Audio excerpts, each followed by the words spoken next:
اعوذ باللہ من الشیطان الرجیم بسم اللہ الرحمن الرحیم قال اللہ تعالی فی القرآن المجید والفرقان الحمید اللہ خالق کل شیء وهو على كل شيء وكيل وقال في مقام آخر لا تدركه الأبصار وهو يدرك الأبصار وهو اللطيف الخبير صدق اللہ العظیم۔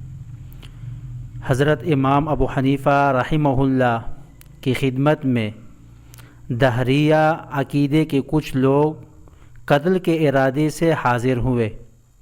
دہریہ ان لوگوں کو کہا جاتا ہے جو اللہ جل شانہ کے وجود سے منکر ہوں۔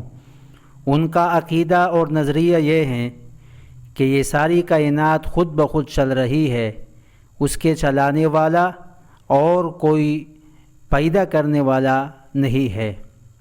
تو یہ لوگ حضرت کے پاس آئیں قتل کے ارادے سے۔ حضرت نے ان سے عرض کیا کہ اس شخص کے بارے میں تم کیا کہتے ہو جو یہ کہتا ہے کہ ایک کشتی ہے سامان سے بری ہوئی ہے اور وہ دریا کے اس طرف جاتی ہیں، اور حال یہ ہے کہ دریا پار کرتے ہوئے وہ بغیر ملاح کے، بغیر کشتی چلانے والے کے خود بخود چلتی ہیں۔ اور دوسری عجیب بات یہ ہے کہ سامان خود اس میں لگ جاتا ہے اور دریا کے اس طرف خود بخود اس سے اتر جاتا ہے۔ تو ایسے شخص کے بارے میں تم کیا کہتے ہو؟ اب دریا میں واقعی بات ہے کہ دریا کی لہریں ہوگی، اس کو وہ چیرتی ہوئی دوسری طرف جاتی ہے، اس سے کھیلتی ہوئی دوسری طرف جاتی ہے، اور پھر عجیب بات یہ کہ اس طرف پہنچ کر سامان خود بخود اتر جاتا ہے۔ ان لوگوں نے کہا کہ ایسے شخص سے کم عقل کوئی نہیں ہو سکتا۔ حضرت نے پھر ان کو جواب دیا کہ اس سے زیادہ کوتاہ عقل، کم عقل تو تم لوگ ہو جو تم ساری کائنات کے بارے میں یہ عقیدہ رکھتے ہو کہ یہ خود بخود چل رہی ہے، اس کا چلانے والا کوئی نہیں ہے۔ یہ کائنات بمثل ایک بڑی کشتی کی ہیں، جو ایک چھوٹی سی کشتی بغیر ملاح کے نہیں چل سکتی، تو مکمل نظام سارا کائنات کیسے چل سکتا ہے؟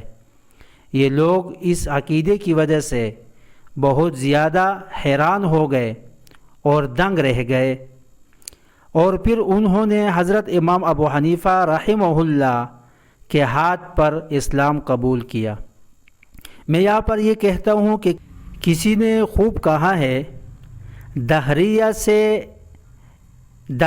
نے دہر سے تعبیر کیا تجھے، دہریہ نے دہر سے تعبیر کیا تجھے، انکار کسی سے بن نہ آیا۔